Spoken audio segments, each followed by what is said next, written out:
average visitor is looking for a good day out. Ideally, the open-air museum offers a full day for the whole family. Their first contact is usually through the website. It should give enough information to plan a visit without being confusing or frustrating. With just a few mouse clicks, the family arranges their visit.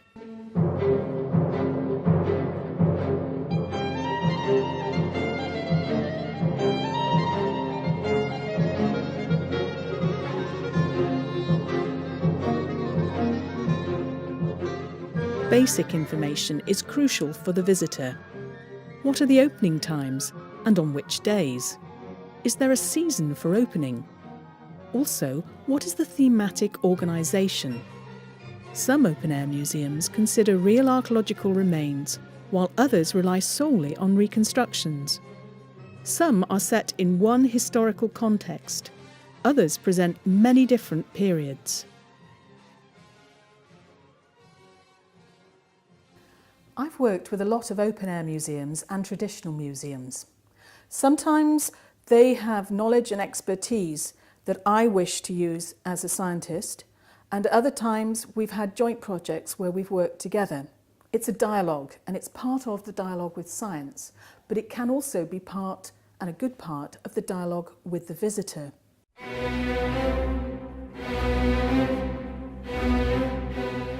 The moment the visitors enter the site, they feel like they are entering a different world. Here, history comes to life.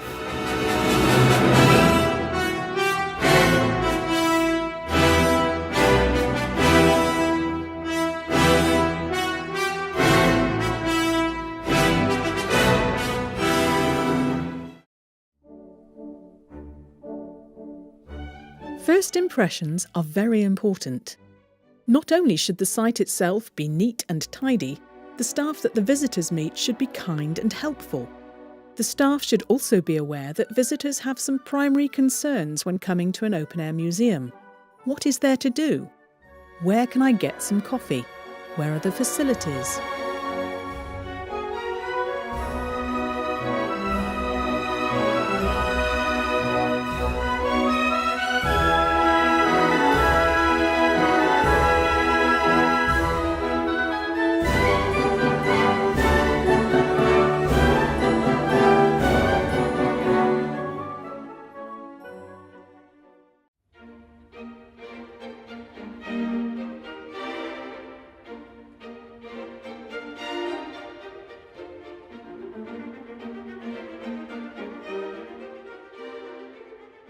Once the visitors have determined what they want to do, they can enjoy the unique atmosphere of an open-air museum.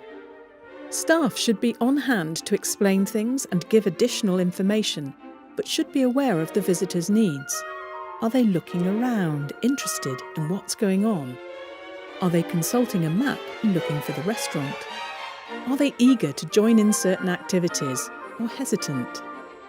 By assuming an open posture and kind disposition, the staff should be able to entice the visitor to interact with them.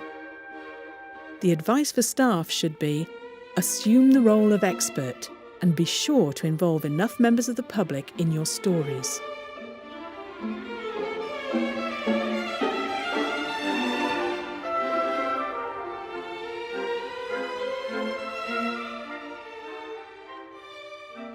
It's important that you think about how your process of research can engage children, teenagers, and parents or other adults. In these ways, you can think about using simple language, perhaps have keywords translated, or think about simple ways to say what you're doing as a researcher, so that kind of translation. And you can also think about having objects themselves out to explain the processes. Those objects act as a physical prompt, and they will also be tactile things that children can touch, and that you can have a talk with the parents whilst the children are doing something else. So you have to have things that work at different levels.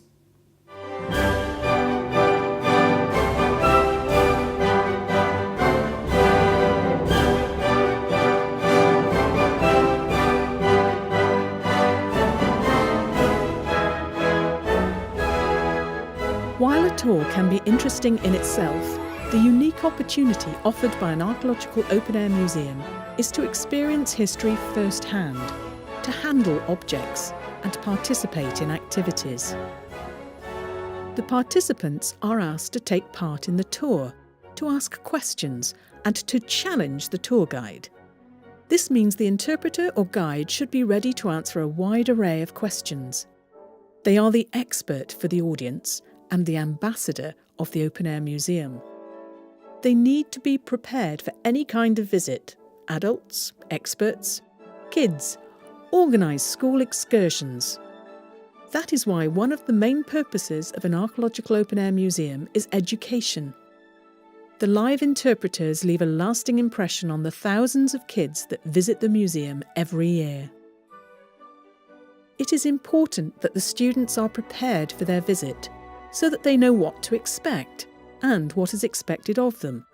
It is a nice day out, but it is also meant to be an educational experience. The educational material used can be provided by the school or by the Archaeological Open Air Museum, as long as it's appropriate for the students' age and fits into their study goals. The best solution is when the visit to the Archaeological Open Air Museum is part of the school educational plan and programme.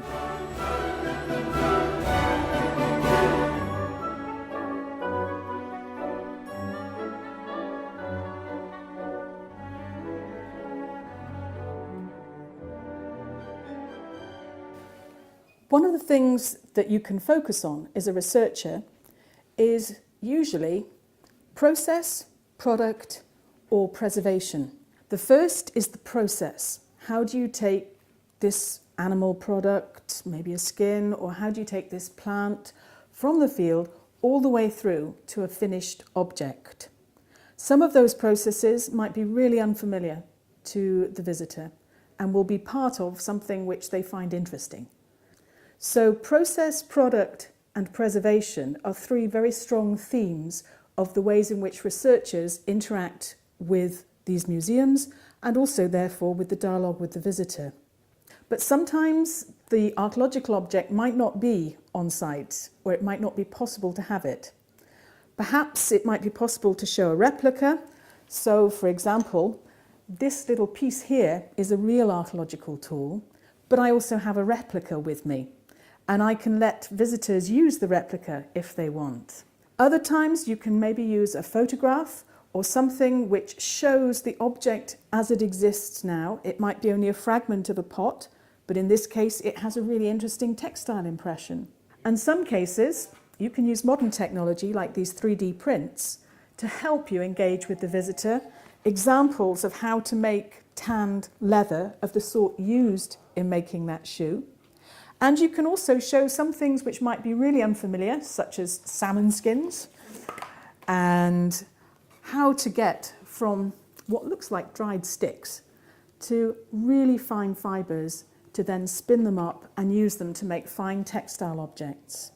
Taken all together, there is usually a very strong way and a simple way to use keywords, simple words, to start the process of communicating what you're doing directly to the visitor.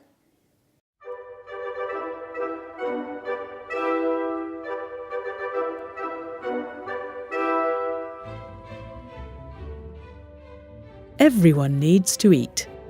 This simple fact makes it possible to use even the catering facilities as a means of providing information and interactive experiences. The food, if it is different from the everyday fare the visitors are used to, can become part of the story of the site. It is still important for people to have an enjoyable experience. For instance, while coffee would not have existed in a prehistoric or Roman setting, visitors still expect it to be available for their visit.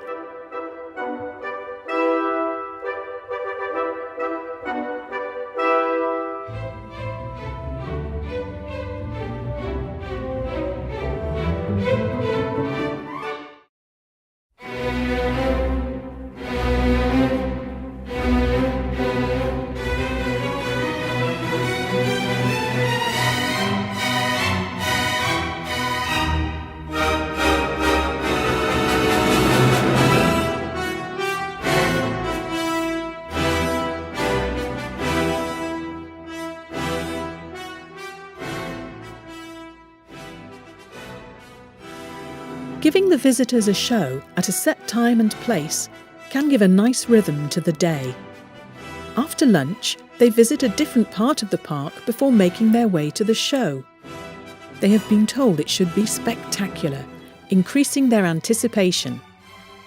These shows can be organised as thematic events when people come to the Archaeological Open Air Museum expecting to see something different and participate in the event. A show is a good way to tell a story while still engaging the audience and providing a level of interaction. Just like in a tour, it should not be a one-way street but involve the visitors. As Confucius said, "Tell me and I will forget. Show me and I might remember. Involve me and I will understand."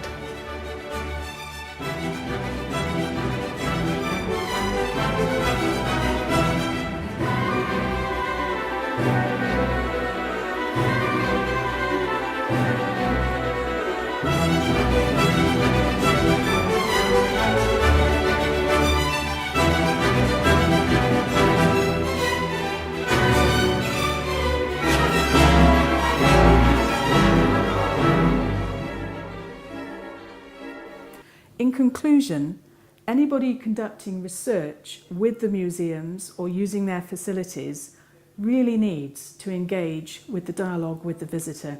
It can be a really positive experience all round.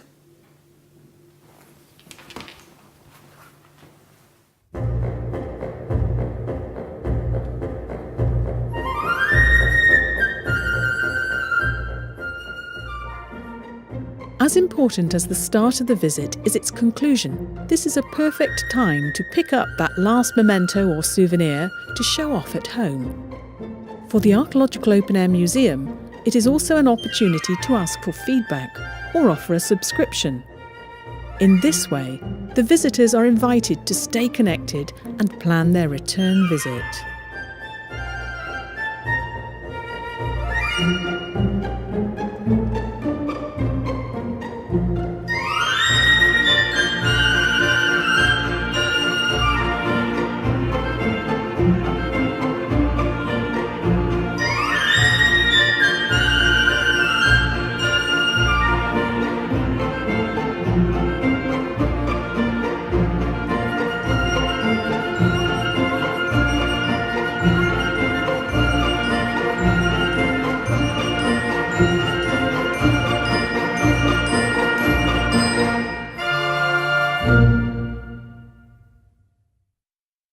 Danas sam bila sa mamom, tatom, sestrom i sa najboljim vodičem u Vinkovcima.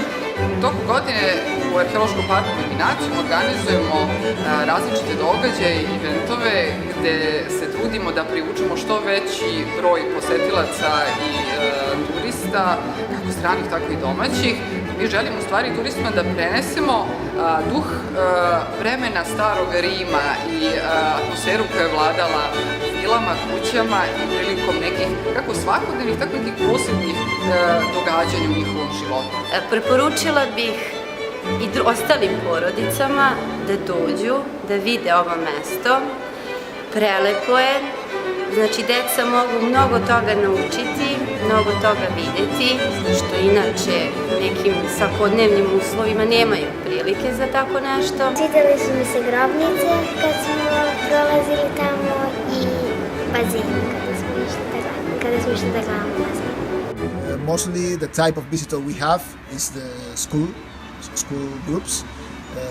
All the year, we open all the year, but of course in summertime when you have mostly tourists, especially from Spain and France. Allora, all'inizio l'Elise ci ha spiegato quello che dovevamo fare e poi dopo che ci ha spiegato siamo andati a scavare, a trovare tutte le cose che erano nella sabbia e poi siamo venuti nel laboratorio e ci hanno dato una scheda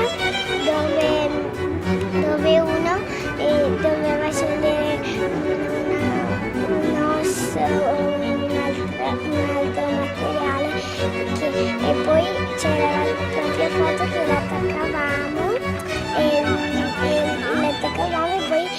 quella scheda, la compilavamo e ce la portavamo a casa. Ti mettevi seduto in ginocchio e iniziavi a raccogliere, cioè non potevi prenderli in mano, reperti, ma potevi spazzarli e guardare cos'erano.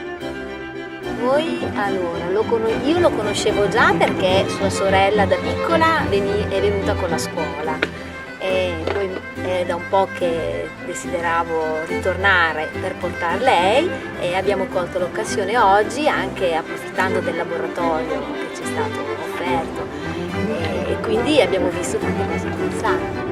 Beh, ci sono andata con la scuola e poi con la famiglia e questa è la terza volta che ci veniamo.